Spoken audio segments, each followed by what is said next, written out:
Isa lang naman ako sa mga taong gustong ilapit ang sarili sa kalikasan. Kumusta? Ako nga pala si Francis at dahil wala tayong magawa ngayong araw may gagawin tayo syempre kaya tara, samahan nyo ako sa aking istorya, vlogs at iba pa. Sa video na ito pupuntahan natin ang Rumaraog Falls na isa lamang sa mga talon ng bayan ng Presentasyon at ibabahagi ko rin sa inyo ang kasalukuyang sitwasyon ng nasabi ng natural na atraksyon.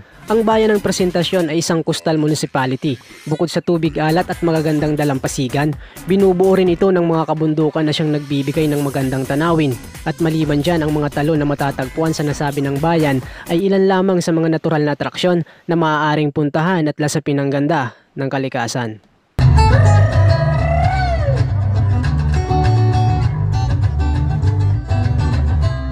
Matapos ang isang oras na biyahe mula sa bayan ng Goa ay narating namin ang barangay Maangas Presentasyon, Camarinesor. At pagkarating namin sa lugar na kung saan pwedeng pumarada ng sasakyan ay agad naming inihanda ang aming mga sarili at kakailanganin para simulan ang mahigit 20 minutong paglalakbay. At sa pagpapatuloy ng ating istorya agad na kaming lumakad patungo sa aming destinasyon. Kumusta guys, naglalakad na kami ngayon papunta sa Rumaraog Falls. So mahigit 20 minutes ata na lakaran. Tingnan natin kung ilang minuto nga ba bago tayo makarating. At dahil karamihan sa amin ay first time lamang na mapupuntahan ng Rumaraog Falls, ay agad ko nang tinanong ang isa sa mga kasama ko na siyang unang nakapunta sa nasabi ng lugar. Subalit limot niya na ang daan kaya naman inaasahan ko na ang maligaw sa aming paglalakbay. Mukhang maayos na adventure to ah. Naliligaw na.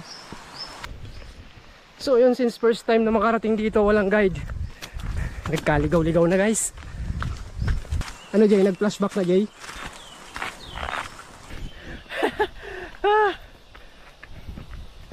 Ito ba yung adventure na tinatawag? At sa pagpapatuloy ng aming paglalakbay, halos 30 minuto naming inakyat ang bundok sa pag-asang marating ang Rumaraog Falls, pero bigo kami hanggang sa isang magsasaka ang tumulong at sinamahan pa kami upang ituro ang daan patungo sa aming destinasyon. Ito palang pasiring at pinakataas. 20 minutes na lakaran. Nauwi sa halos isang oras na gawa ng naligaw kami. Kaya pasalamat dito kay kuya.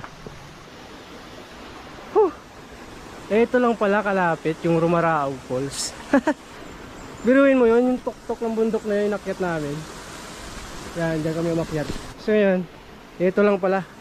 Nauna na ako sa aking mga kasama na puntahan ang nasabi ng talon. Hindi alintana ang panganib sapagkat walang katao-tao ang lugar. Isang maliit na kubo na may karato lang 20 pesos na entrance fee ang bumungad sa akin. Tanghaling tapat na nga nang marating namin ang aming destinasyon kaya naman agad-agad naming inihanda ang pagkain na aming pagsasalu-saluhan. Sa unang tingin ay nakakatakot na lumangoy sa nasabi ng talon dahil sa halos wala nang naliligo dito kaya naman nilulumot na ang mga bato at marami ring dahon na lumulutang na nagmumula pa sa mga punong kahoy na nakapaligid dito. Mahina rin ang daloy ng tubig dala ng sobrang init ng panahon.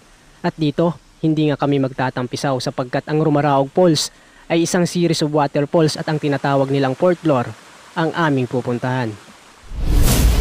Bago natin ituloy ang istorya, isang pagbati muna sa Gonzaga Smith Shop located at Market Site Goa, Camarinesor, GMD's Paris, near Katagbakan Elementary School at syempre sa kasamahan ko dati sa Din Taipong Philippines lalo na kay Kuya Jarwin at kay FF The Shaolong Bao Master. Hey, salamat sa suporta. So ito daw yung waterfalls na merong elevator. Hindi ko alam kasi sabi nila hanggang 4th floor daw yung waterfalls na to. So ayan, mukhang di ko kaya atang lumangoy dyan men. Pagkatapos naming kumain at kaunting kwentuhan, agad na kaming sumakay ng elevator. Inakyat ang ikaapat na talon. May hagdan na gawa sa simento para mabilis na mapuntahan ang tinatawag nilang 4th floor. Yo!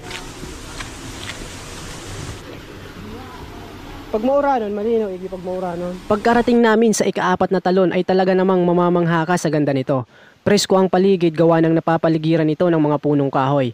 At syempre, ang mga rock formation dito ay siyang aakit sa iyong paningin. Tunay ngang kahanga-hanga ang ganda ng kalikasan.